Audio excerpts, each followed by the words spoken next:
The member for Gippsland East. Thank you very much, Acting Speaker, and it's a pleasure to rise and talk on the Gambling Regulation Amendment Bill, which allows the government to issue more than one wagering licence, as my colleague, the member for Gippsland South, has gone over before, and removes the requirement for the racing industry to receive no less favourable treatment under the new wagering licence.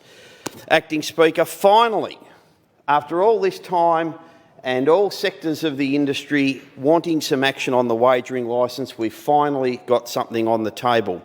But we've obviously still got a long way to go, but it's pleasing to see that we actually have some movement, because many stakeholders in this field have been asking for some movement for quite some time.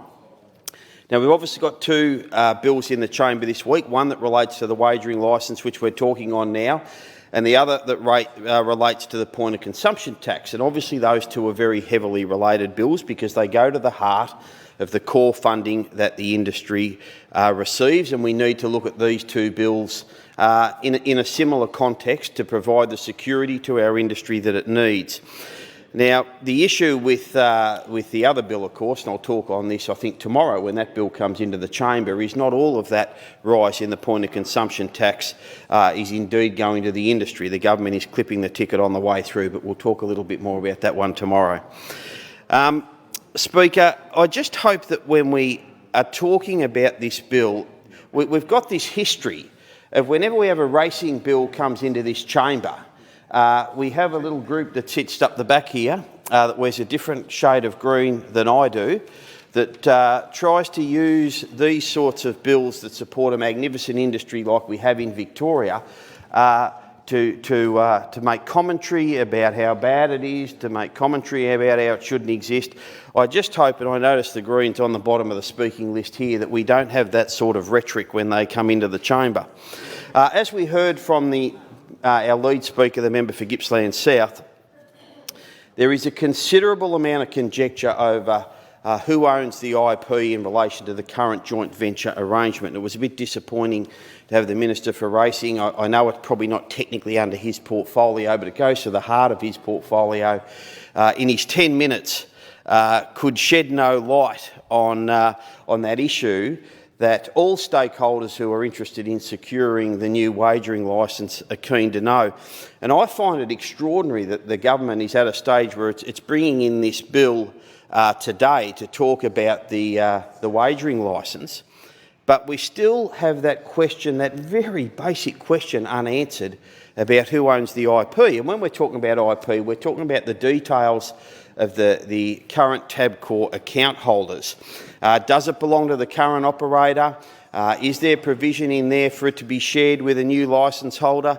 All the stakeholders in the game here want to know the answer to that basic question. And there's some fairly strong views with some fairly strong arguments on this matter, but we need a statement from the government to provide clarity, not only for the current licence holder, but for those that are thinking about it, and the many, many people who are account holders. They want to know that their information that they've provided in setting up their accounts is indeed secure. So I would hope that the government very, very shortly will have some more detail on that.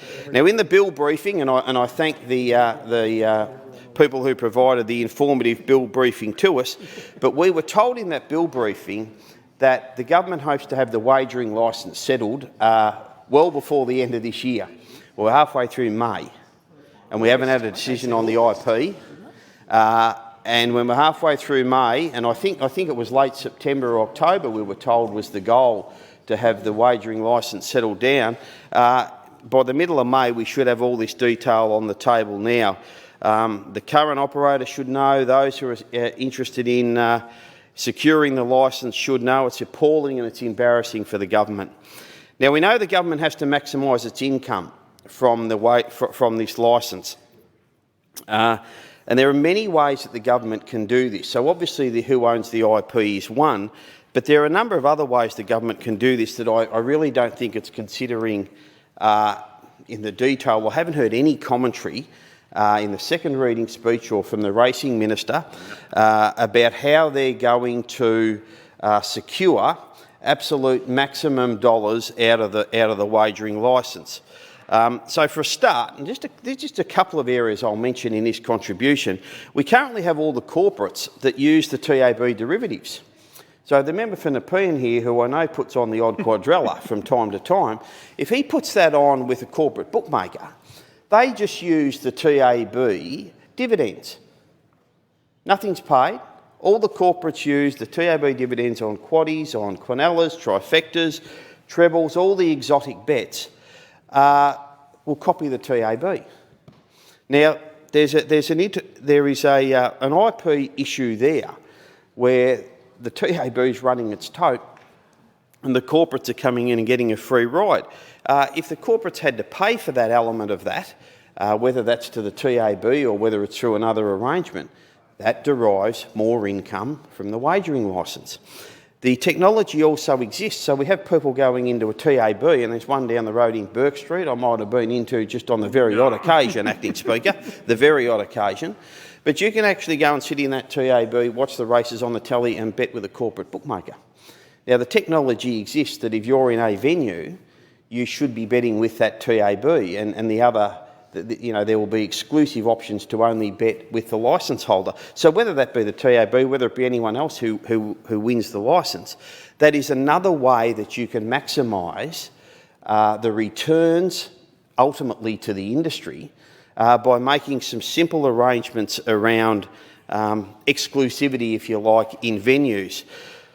There's just two areas of a whole range, and we saw how when we went through the poker machine sales some years ago, and the government completely stuffed that up and didn't get the money out of that it should have. I just hope they explore all these options, talk to people in the industry who know what they're talking about, and whoever is the winning bidder, that they maximise the price that they can get. Because the concern we have is if they don't maximise the price, and the Racing Minister in his speech spoke about this memorandum of understanding or side letter or whatever it is you want to call it, saying that the government will stump up to 90% of the funding. Now, first point I'll make on that is if the government's looking at spending taxpayer dollars to top up what it maybe doesn't get out of the wagering licence, that memorandum of understanding should be made public, because taxpayers would have an interest in that and they would want to know what the arrangements of it are. So if the wagering licence falls short, that memorandum of understanding kicks in. When we discuss the point of consumption tax tomorrow, the government's hanging on to 1% of that, which we think equates to about 30 million a year based on previous figures. Now, they're saying that when we talk about that, they say, oh, hang on to that because the punters and the racing industry should make a contribution to schools and hospitals and roads and da-da-da. That's an insurance policy. Because if the wagering licence doesn't get the value that they would hope it is going to get, that money will be going back to the racing industry. So I'll be very interested to see how that plays out and how much does make it into the health and education budgets. We also have the issue that as we transition from the current joint venture arrangement to the licensing arrangement, we need to make sure that there's no shortfall in funding during that transition period. As we cross over from the joint venture to the new wagering licence, we need to make sure there's not a gap or there's not a little black hole there where the industry is not funded to the current level. Acting Speaker, before I finish up, I just want to make the point that we read this glowing media release from racing industry spokespeople when this announcement was made about what a great deal this is and how happy they are. I just make the point that when New South Wales fires its next missile in relation to prize money levels, if this is a great deal and the racing industry is happy for the government to clip the ticket and take 30 million out of the point of consumption tax increase, please don't come back to government and us as politicians and say New South Wales has got a better deal, we need to stump up more money for our racing industry here in Victoria. Our government shouldn't be involved in this petty prize money war, and I think it's incumbent on the racing industry to work really hard. It's a great industry, and I'm a really strong advocate for it. But they need to also work on on establishing their own revenue streams to maintain their overall income, not becoming cap in hand to government. when New South Wales increases its prize money. So, as our lead speaker said, we have a not oppose position on this bill, and we'll support if we have a silly division from the Greens.